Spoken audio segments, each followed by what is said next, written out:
o que acontece? O MBL, ele surgiu ali por volta de 2017, mais ou menos, ali 2018, por aí, junto com a ascensão da direita, né? E aí, consequentemente, hoje a gente pode falar que a maior figura do MBL é o Kim, né? Que é o deputado... E o Guto. O Kim e o Guto.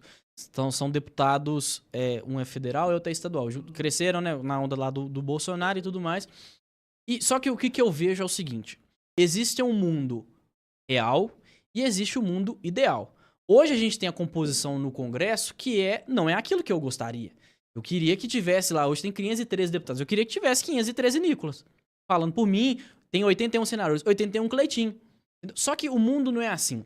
E o MBL, eles acharam em 2019, né, quando o Bolsonaro tomou posse, que as coisas mudam assim, com o estalar de dedos. O negócio do Salvador da Pátria. Salvador da Pátria. E aí o MBL começou, o Bolsonaro é traíra, o Bolsonaro fez isso, o Bolsonaro fez aquilo. Então algumas críticas pontuais que eu concordo com eles, né?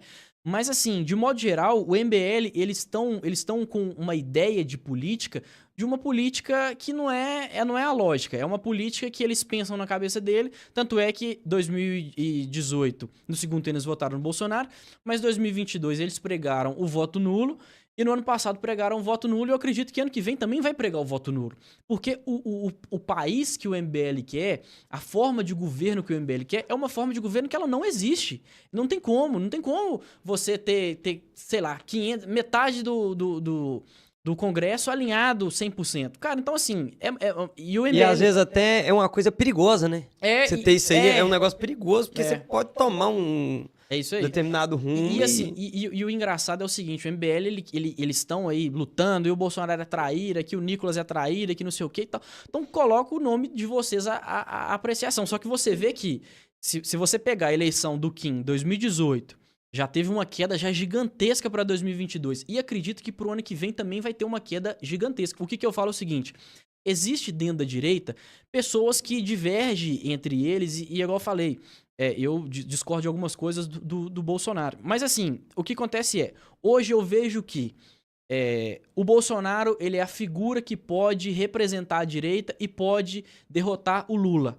Beleza, então o que nós vamos fazer? Nós vamos apostar todas as nossas fichas no Bolsonaro. Se vai dar certo ou se não vai dar, a gente vai ver no dia da apuração da eleição. Só que o MBL, eles ficam tentando jogar os problemas, jogar os problemas do ventilador, vocês fazem, o Bolsonaro faz isso, o Bolsonaro faz aquilo. Só que eles esquecem que o que nos une é muito maior daquilo que nos diverge. Então, às vezes, eles uniram com a esquerda na última legislatura para pautar o impeachment do Bolsonaro, que graças a Deus não aconteceu.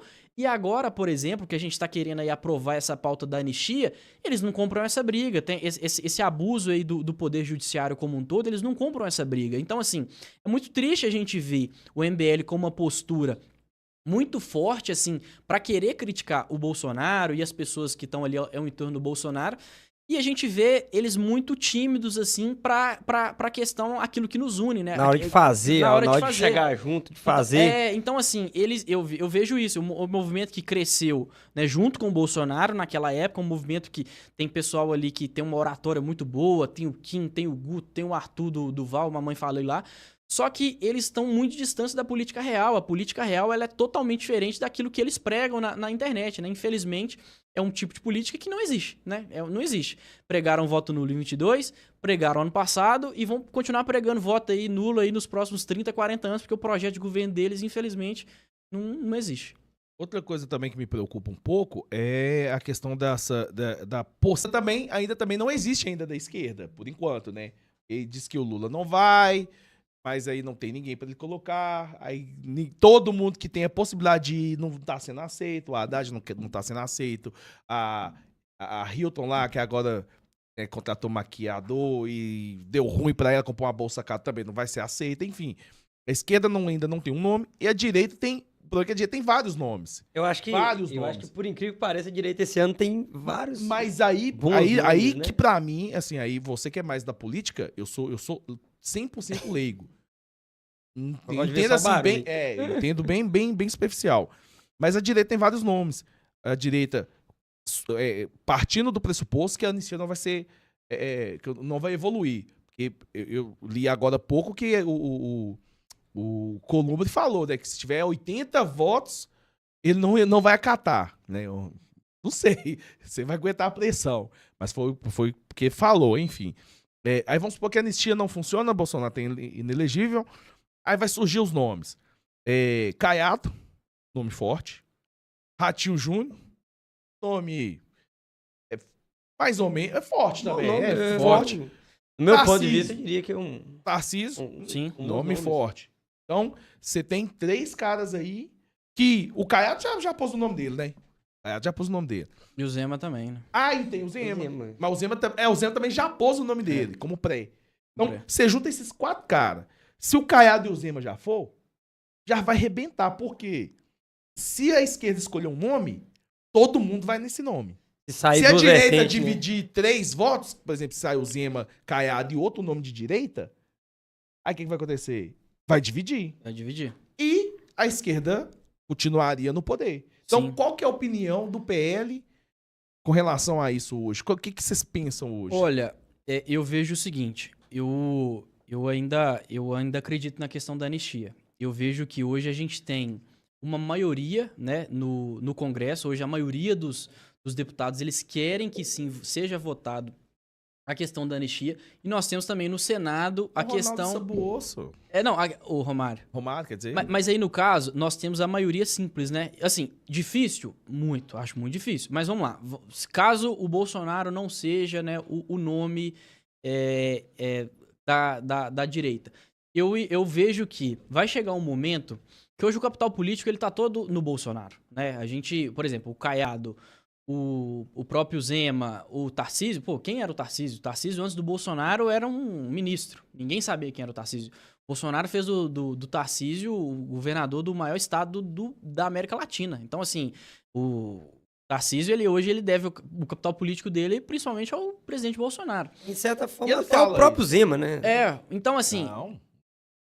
Depois que ganhou a eleição, tomou de uma reviravolta depois de declarar apoio pro Bolsonaro no debate. Não, você tá enganado. O Zema ganhou primeiro. Aí depois ele declarou. O debate na Globo. O Zema em 2018, o Zema ele era o último, né, nas pesquisas aí, e o Zema começou a aliar, não diretamente, né, porque eu acho que era o João Amoedo, sei lá, era um candidato novo em 2018. E aí o Zema não podia declarar apoio pro Bolsonaro por questão de fidelidade partidária. Isso. Mas aí ele se aliou nos bastidores, a gente, né, que a gente tá inserido no meio da política, a gente vê essas movimentações, né? Mas ele declarou no debate. E aí pós-eleição... Pós-eleição. É porque ele foi eleito e aí depois pro segundo turno ele fez esse apoio aí pro Bolsonaro. E aí em 2022 não precisava nem falar porque já tava aliado. Inclusive ele falou que ia declarar não só o apoio, mas também que ia fazer política contra, né? Uhum, Ele sim. falou, eu vou ser oposição, mesmo sendo governador, eu vou ser oposição do federal. E o Zema, assim, né? O Zema, ele tem o exemplo, assim, prático, porque o Zema, ele herdou um governo do PT, né? Sim. Então, assim, ele herdou a maldição do PT todo no governo dele. Mas, assim, eu acho que de representante, de fato, tem vários nomes. Eu acho que, de uma certa forma, é preocupante, né? Porque a gente está aí há um ano, né? Se a gente for analisar, a eleição é outubro do ano que vem. A campanha começa em agosto. Hoje é dia 7 de agosto. Então, assim, nós estamos há um ano de iniciar a campanha eleitoral. Só um minuto, inclusive, hoje é 7 de agosto. Mandar um abraço aqui, um parabéns pra Lelê. Letícia, hoje é aniversário dela, né? Lelê. Beijão pra você, desculpa, pode concluir. E a gente tá um ano de começar a campanha eleitoral. Então, assim, essa indefinição, eu vejo que tem os pontos positivos, mas também tem os pontos negativos. Por exemplo, a gente vê que hoje a direita, né, ela tem vários nomes.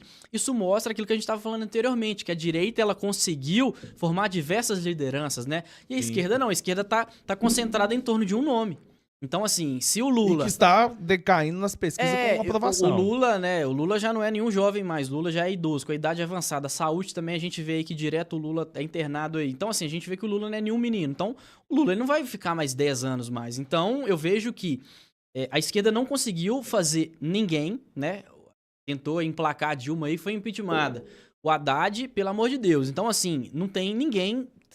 Tem essa... Diz que ventilaram o nome daquela prefeita de de Contagem? Contagem. Eu fiquei sabendo mesmo, mas seria pro governo, né? Seria pra... ser pro governo. Seria pra ser o nome da esquerda no Do governo. governo. Sim. Mas, assim, eu vejo que desses nomes aí, eu acho que o Tarcísio é o melhor nome, né? O Tarcísio, ele é governador. Eu ouvi também que teve acho que o Senado, o que se vende, não posso nem falar isso aqui. O que se aliou. O que se aliou, Mudou de eu lado. gostava muito dele, o Rodrigo O Pacheco? Pacheco, cara. Cara, o Pacheco, eu vou te Pacheco falar, foi uma o das Pacheco, maiores decepções. o Pacheco foi uma das minhas maiores decepções Eu na também política, fiquei porque em chateado. 2018 eu votei no Pacheco porque era Pacheco e Dilma, né? E aí não dá pra votar na Dilma. Mas se a gente votasse na Dilma, a Dilma não ia ser presidente do Senado, né? Ia travar tudo igual o Pacheco fez. Então, assim, o Pacheco foi uma decepção muito grande mesmo. E eu falo essa questão do Pacheco Eu pelo achei que seguinte, ele poderia vir como um nome também. Não, eu acredito que o Pacheco deve vir a governo, as articulações, tá? Pode ser que mude, viu, gente? Vamos lá, mas as conversas de bastidores que eu fiquei sabendo a esquerda deve lançar Rodrigo Pacheco de prefeito, de governador e a Marília de vice. É o nome da esquerda. A direita está se unindo. E aí temos 3 nomes, né? Tem o Nicolas, que hoje é o líder das pesquisas. O Nicolas é engraçado, eu tava conversando com ele, acho que tem um mês mais ou menos. O Nicolas nunca falou que ele era pré-candidato ao governo e é o líder nas pesquisas, entendeu? Então, assim, ele nunca gastou dinheiro fazendo campanha e tudo mais, falando que era candidato, nada, e ele é o primeiro nas pesquisas. Então, tem o Nicolas, tá em primeiro, eu não sei se o Nicolas vem pro governo ou vai continuar como deputado federal, eu acredito que deve continuar como deputado, mas é uma decisão dele, né, que eu ainda não sei. Não tá tempo da lei mudar pra ele ser senador, não, né? Cara, não dá. Porque a mudança, ela tinha que ser aprovada até semana que vem. Eu acho que até semana que vem. Ou até mês que vem, porque é um ano antes da eleição.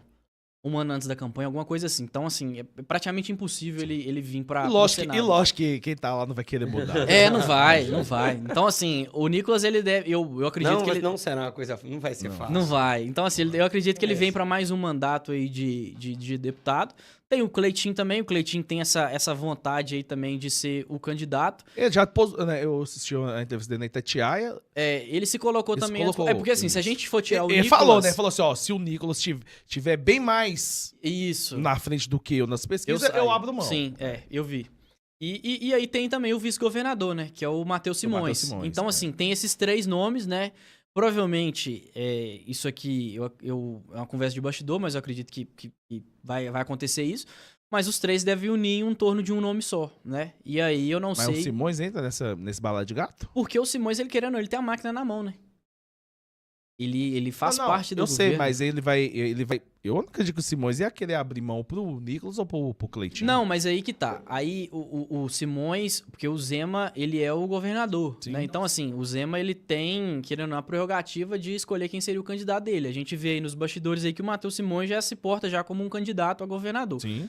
Só que tudo é questão de viabilidade política. Eu acredito que o Novo, ele já cometeu esse erro algumas vezes já às vezes não ter viabilidade política e lançar um candidato forçando, né? Não, vão lançar, por lançar, perde a eleição e a esquerda ganha. Então, assim, eu acredito que dentre esses 3 nomes aí, Cleitinho, Nicolas e Matheus Simões, deve haver um consenso aí entre os 3 aí, para que alguém recue, né? O Cleitinho continue no Senado, o Nicolas não venha para governador, continue como deputado, o Matheus venha aí candidato. Mas ainda assim, querendo ou não, as articulações estão acontecendo ainda, né? Igual eu falei, a campanha começa daqui a 1 ano, então, assim, muita coisa pode acontecer, tem muita água para passar debaixo da ponte ainda.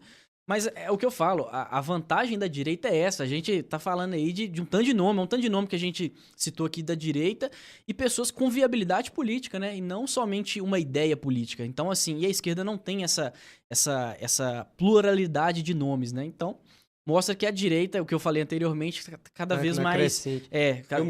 Eu não me lembro de chegar à véspera de eleição e você ter tantos nomes assim, tantos bons nomes, né, disponíveis. Às vezes você até conhece, às vezes você até sabe de alguns nomes que aparecem lá, mas não conhece, né? No caso aqui, os nomes são bem conhecidos. Exato, são bons nomes, e são nomes assim que estão muito conhecidos. Não vai ser mais voltar no menos pior, né? Não, é vai porque assim... vai dar pra... Eu vejo o seguinte, desculpa te cortar, mas eu vejo o seguinte, a gente, 2014, né, eu via muito o Aécio nos debates com a Dilma, eu falei assim, cara, por que o Aécio não tá falando isso, isso e isso aqui, velho? Por que isso não tá acontecendo? E aí eu falo assim, cara, não dá pra esses cara continuarem. E eu vejo que o político, a nível municipal, a nível estadual e a nível federal, o político ele precisa se posicionar. O político, obrigatoriamente, ele tem que se posicionar, seja favorável ou seja contra. O político em cima do muro, pra mim, Não não existe existe. mais aquele negócio. Entendeu? Eu acho que, na verdade, não é nem só o político, não. É. Eu acho que ninguém, É. nos negócios assim, você não pode ficar em cima do muro mais, não. Não existe, Sim. não existe lugar pra aquele cara que fica em cima do muro, não. Só. Não, eu concordo. Eu acho que a pessoa que ela coloca o nome dela à disposição pra ser um candidato, cara, ela tem que se posicionar. A gente teve aí na eleição aí, agora, né, municipal, 300 candidatos a vereador e 4 candidatos a prefeito. São raros os candidatos a vereador que se posicionaram. Seja pelo lado da direita, seja pelo lado da esquerda.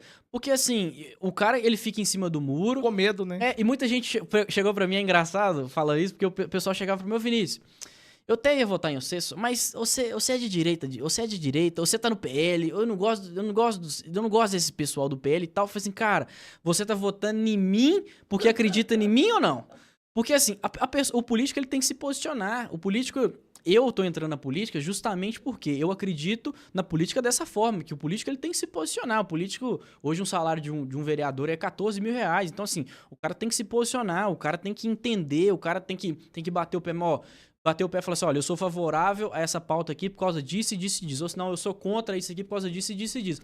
E não votar conforme o que o prefeito tá mandando, o que determinada pessoa tá falando, tem que votar conforme as convicções dele, né? Então, assim, o político, ele obrigatoriamente tem que se posicionar. Voltando a essa questão do Pacheco, o Pacheco, de fato, ele foi uma decepção muito grande.